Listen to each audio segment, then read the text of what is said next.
솔로몬의 성전이라고 불러요. 솔로몬이 지었기 때문에 솔로몬의 성전, 그리고 모세가, 물론 모세가 혼자 다 한 건 아니지만 모세 시대에 지었기 때문에 모세의 성막이라 불러요. 그래서 우리가 솔로몬이 성전을 건축하는데 이 외모, 외향은 모세의 성막과는 아주 다르죠. 근데 내부는 아주 흡사합니다. 그 왜 그러냐면 성막은 성전의 모형이다, 그렇게 보기 때문에 그런 거예요. 그래서 지금 우리가 성전 내부에 있는 내용들을 쭉 보고 있는데, 거기 어제 우리가 잠깐 뛰어넘었는데요, 23절부터 26절에 보면 이 바다라고 되어 있어요. 23절에 보면 또 바다를 부어 만들었으니 그 직경이 10규빗이요 그 모양이 둥글며 그 고는 5규빗이요 주위는 30규빗 줄을 둘 만하되 그 가장자리 아래에는 돌아가면서 박이 있었다. 근데 바다란 말이 여러 번 나와요. 바다. 이 바다란 말이 진짜 바다라는 뜻이 아니고 물두멍을 말합니다. 물두멍. 거기다 물두멍이라고 쓰세요. 성전 안에 물두멍 10개를 만들었어요. 우리가 모세의 성막을 보면 우리 이렇게 길게 직사각형이잖아요. 동쪽에 문을 열고 들어가면 여기가 안뜰입니다. 안뜰. 그 다음에 이렇게 3대2 크기로 해서 성소, 지성소 그래요.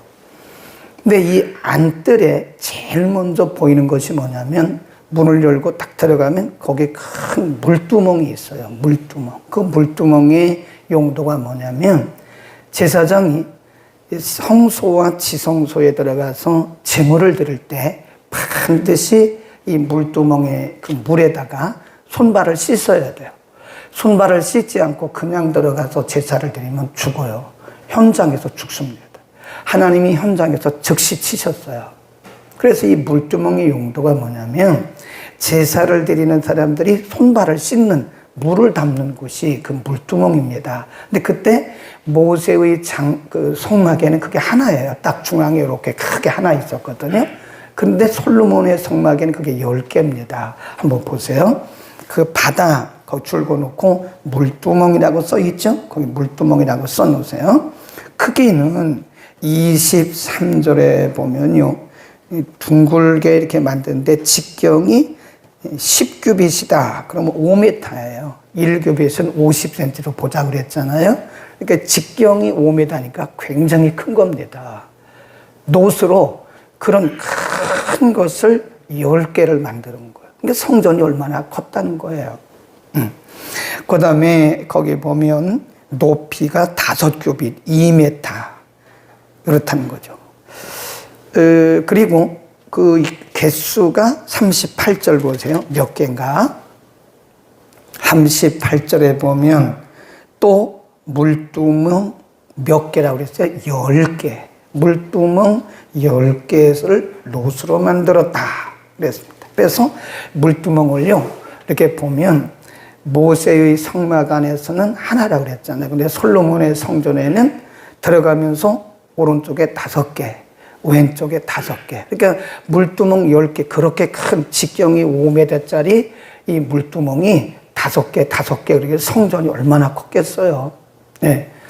여기에 특이한 주목할 만한 것이 있는 거예요. 왜?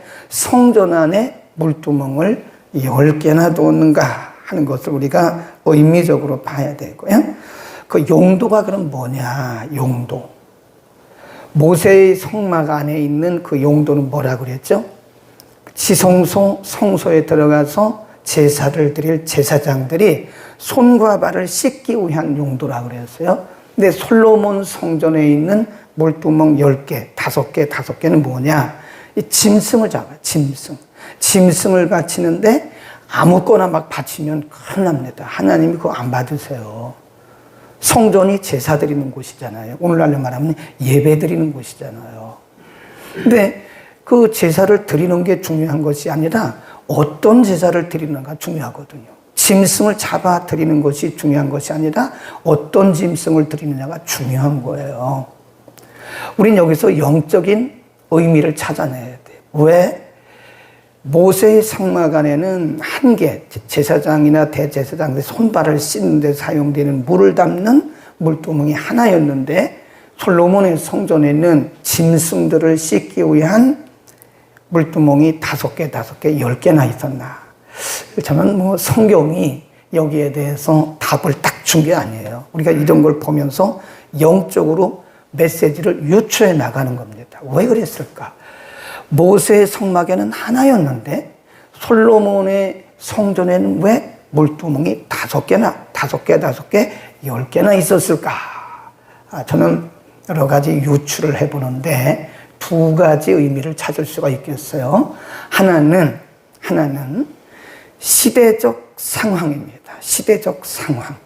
모세 시대의 사람들의 영성과 솔로몬 시대 사람들의 영성이 그만큼 점점 상승했다는 거예요? 하락했다는 거예요? 하락했다는 거죠. 이 땅에 우리나라만 해도 교회 수가요, 많이 줄긴 했어도 한 4만 개가 넘습니다. 이 땅에 교회가 많다는 것은요, 시대 사람들이 그만큼 악해졌다는 거예요. 시대가 악하지 않고는 하나님이 교회를 그냥 듬성듬성 큰 교회 몇 개 세우면 됩니다. 그런데 이 시대에 우리 사회에 우리나라에만 해도 교회가 많다는 것은 이 시대 사람들이 그만큼 많이 악해졌다, 그런 얘기예요. 그러니까 모세 시대에 하나였던 물두멍이 솔로몬 시대에 와서 10개로 늘었다는 것은 시대적 사람들의 영적 상황이 모세 시대보다는 솔로몬 시대가 훨씬 더 저하됐다라고 하는 것을 의미한다. 그건 제 유추입니다. 근데 2번째, 솔로몬이 왜 성전 안에 그렇게 큰 직경 5m짜리, 생각을 해보세요. 5m짜리 5개를 놨다는 것은 이게 보통이 아닙니다. 그리고요, 그 크기도 한번 보세요. 그 물이 양이 얼만큼인지 아세요? 거기 쭉 가보면 그 양이 38절에 보면 또 물두멍 10을 노수로 만들었는데 물두멍이 다 각각 40밭을 담게 되었다. 물을 40밭이란 말은요, 환산을 해보니까 880리터예요.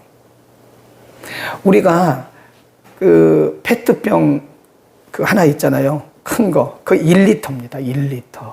1.5리터짜리도 있는데 보통 1리터로 봐요. 그러면 물두멍 하나에 1리터짜리 물 880개를 부어야 돼요.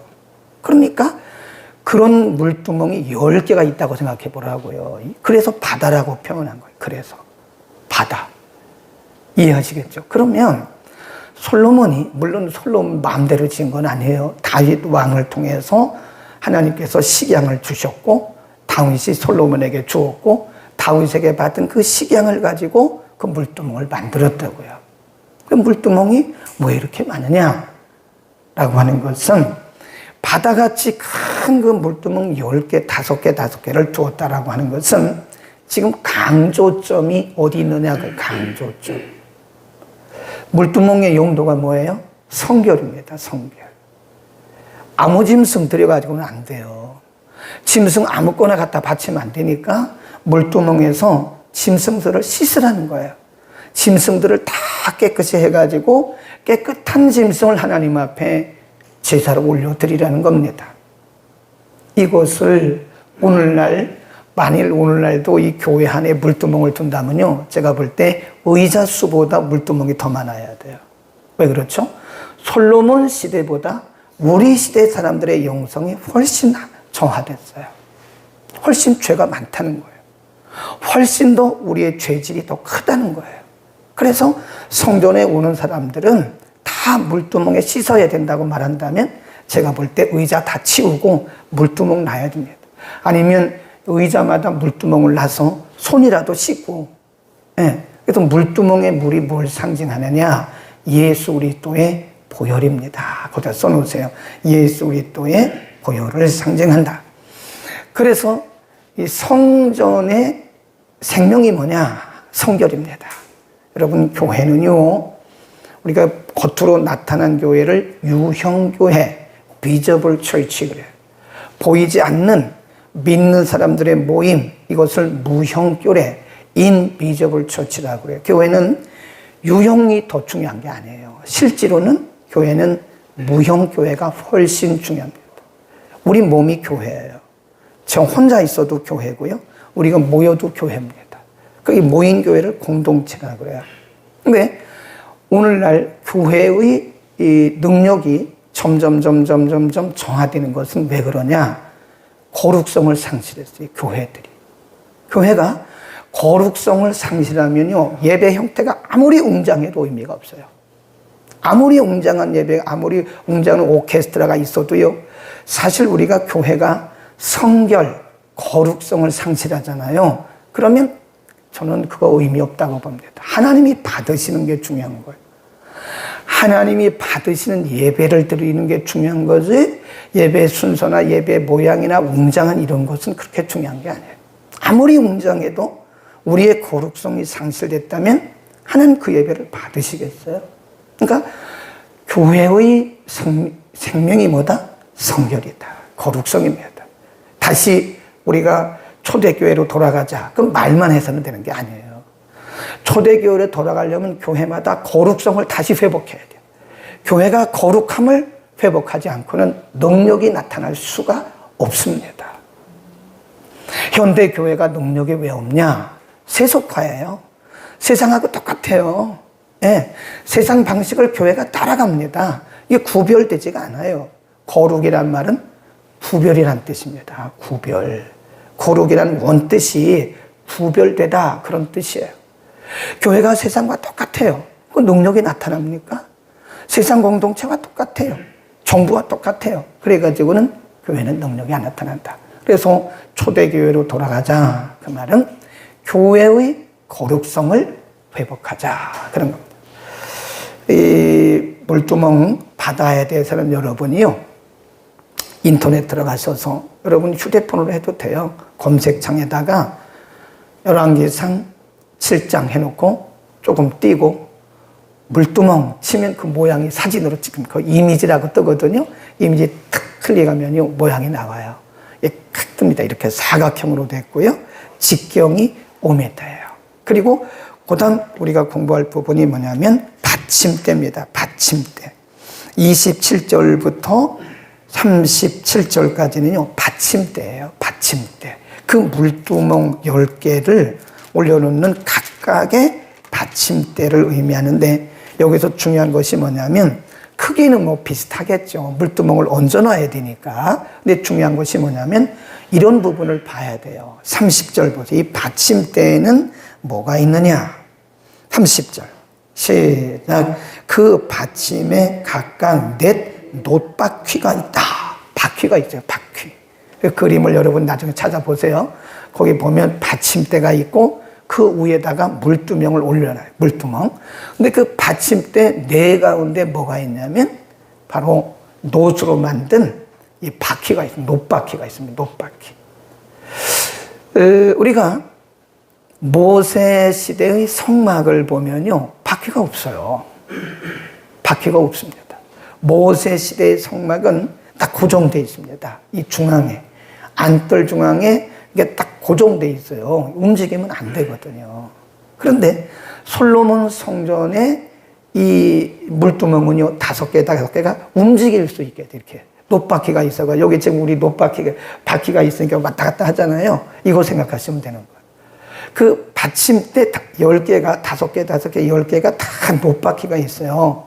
근데 여기에 중요한 영적인 의미가 있다는 거예요. 모세의 성막은 크기가 그렇게 크지가 않습니다. 넓이가 10m밖에 안 돼요. 근데 솔로몬의 성전은 굉장히 큽니다. 네. 근데 이것이 물두멍을 10개를 준비하는데 10개가 딱 고정되어 있다고 생각해 보세요. 그러면 사람들이 우왕좌왕할 거 아니겠어요. 5개 딱 고정해 놓고 여기 딱 5개 고정해 놨어요. 그러면 어떤 사람들은 이쪽에 와서 짐승을 씻을 것이고 이쪽에서 짐승을 씻을 거란 말이에요. 그래서 솔로몬의 성전에 이 물두멍에 바퀴를 달았다는 것은 이동이 가능하다. 이동. 그래서 어디서든지 누구든지 그 말이에요. 어디서든지 누구든지 가져온 짐승을 다 깨끗하게 씻어서 하나님 앞에 드릴 수 있도록 이게 중요한 거예요. 바퀴 거기다 이렇게 줄거 놓고요. 어디서든 누구든 이 얘기입니다. 이게 굉장히 중요한 거예요. 하나님의 은혜는 누구에게 제한되어 있지 않습니다. 하나님의 은혜는 모든 사람들에게 오픈되어 있어요. 제한하면 안 돼요. 예수님이 이 땅에 오신 것도 유대인들만 위해서 오신 게 아닙니다. 예수님이 가장 싫어했던 사람들이 유대인들이에요. 왜냐하면 선민의식에 빠져 있는 거예요. 선민의식. 그리고 자기들만 거룩한 민족이라고 성민의식을 갖는 거예요. 예수님이 제일 싫어한 게 그거거든요. 예수님이 오신 목적은 유대인들만 위해서 오신 것이 아니에요. 그래서 사도 바울이 계속 강조한 것이 유대인이나 헬라인이나 그래 종이나 자유자나 그런 얘기를 해요. 있는 사람이나 없는 사람이나 배운 사람이나 못 배운 사람이나 흑인이나 백인이나 모두가 다 그리스도 예수 안에서 자유함을 얻는다 이겁니다. 예수님 말씀하셨어요. 우리 잠깐 찾아봅시다. 요한복음 3장 17절로 갑니다. 이런 부분들을 잘 보셔야 돼요. 예수님은 특정한 민족이나 혈통을 위해서 오신 것이 아닙니다. 요한복음 3장 17절 시작. 하나님이 그 아들을 세상에 보내신 것은 세상을 심판하려 하심이 아니요 저로 말미암아 그렇죠. 네, 예수님이 오신 것은 죄를 정죄하고 사람들을 심판하려고 오신 게 아니에요. 심판을 받는 것은 예수님이 오시는데도 회개하지 않으니까 심판을 받는 거지 예수님이 원래 오신 목적은 세상을 심판하려고 오신 게 아닙니다. 세상을 구원하러 오신 거예요. 누구든지. 그래서 3장 16절에 보면 누구든지 저를 믿는 자마다 그랬어요. 복음을 제한하면 안 됩니다. 복음은 누구든지. 그게 바로 이동이 가능하도록 그 받침대에 바퀴를 달아라. 그게 바로 그 의미입니다. 하나 더 찾아보세요. 요한복음 12장 47절에 보면 우리가 받침대에서 이런 부분을 놓치면 안 돼요. 바퀴의 의미를 여기서 찾아야 돼요. 47 사람이 시작 사람이 내 말을 듣고 자기지라도 내가 저를 심판하지 아니하노라. 내가 온 것은 세상을 심판하려 함이 아니요 세상을 구원하려 함이라 그랬어요. 그러니까 우리는요 사람들을 바라볼 때 복음적 관점에서 봐야 돼요. 우리가 정죄하면 안 됩니다. 저 사람은 죄를 많이 졌대. 그러니까 그 사람이 예수를 믿어야 되는 거예요. 제가 전에 얘기했잖아요. 담배 끊고 교회 오세요. 이 말은 제가 실수했어요. 일단 교회 오세요. 이게 맞아요. 술 끊고 교회 오세요. 이건 맞지 않는 거예요. 네, 그냥 오세요. 예수님은 당신을 위해서 오셨어요. 술 주정꾼 괜찮아요. 예수님은 바로 당신을 위해서 오셨어요. 예수를 믿으세요. 이렇게 말했어야 되는데 저도 참 이상하게 왜 그렇게 말했는지 몰라요. 술 끊고 교회 오세요. 담배 끊고 교회 오세요. 이건 안 맞는 거니 윤리나 도덕이나 그런 거지 누구나 다 올 수 있는 거예요. 예수님은 누구든지 구원하기 위해서 오신 거예요. 무슨 말씀 드리려고 하냐. 받침대에 회전하는 바퀴가 있다는 것은 모든 사람에게 복음을 전해야 된다는 거예요. 듣든지 아니 듣든지 때를 얻든지 못 얻든지 우리 복음 전하는 것이 우리의 사명입니다. 우리끼리 은혜 받고 하는 것도 물론 중요해요. 그러면 은혜 받은 다음에 나가는 게 그게 정상입니다. 은혜 받았으면 분출을 해야 되지 않겠습니까? 하나님이 주신 은혜를 분출을 하래요. 분출을. 이게 우리의 궁극적인 목적이라 이겁니다. 사람들을 정죄하지 마세요, 여러분. 어떤 어떤 분이 이런 말을 했어요. 신자, 불신자를 나누지 말라는 거예요. 우리는 신자, 불신자를 나누잖아요. 크리스찬? 난 크리스찬. 저 사람은 불신자래. 이런 말을 하지 말라는 거예요. 지금은 안 믿지만 저 사람도 언젠가는 믿을 사람, 예비신자로 보라는 거예요. 이 발상을 바꿔야 됩니다. 발상을 전환해야 돼요. 생각을 전환해야 돼요. 그래서 우리는 흑백으로 나눠요. 믿는 사람들끼리 모여서 막 하고, 안 믿는 사람들은 사탄의 자식이라고. 저 사람들은 불신자들이니까 우리하고 같이 할 수 없다고. 우리가 이원론적으로 나눠버려요. 그러면 하나님이 우리를 바라보시고 가슴이 아파요. 찢어지실 것 같아요. 야, 너희는 저 사람들도 내가 구원하려고 예수 그리스도를 이 땅에 보냈는데 너희는 어째서 사람들을 이렇게 믿는 자, 안 믿는 자를 너희가 구분해가지고 너희가 정죄하고 너희가 저 사람들을 심판하듯이 너희가 심판자냐? 하나님의 마음이 찢어지실 것 같아요. 저도 그랬고 우리가 그랬잖아요. 이제부터는 우리는 신자, 불신자를 나누면 안 됩니다. 여러분 가정에 안 믿는 분을 예비신자로 보세요. 예비신자. 내 남편이 언젠가는 믿을 거다. 내 자녀들이 언젠가는 믿을 거다. 라고 그분에게 더 잘해드려야 돼요. 나를 핍박한다고 그렇게 생각하지 마세요. 몰라서 그런 거예요. 몰라서. 아직 복음을 몰라서 그런 거지 그분도 곧 예수님을 믿게 돼요. 요한복음 3장 17절을 반드시 기억하세요.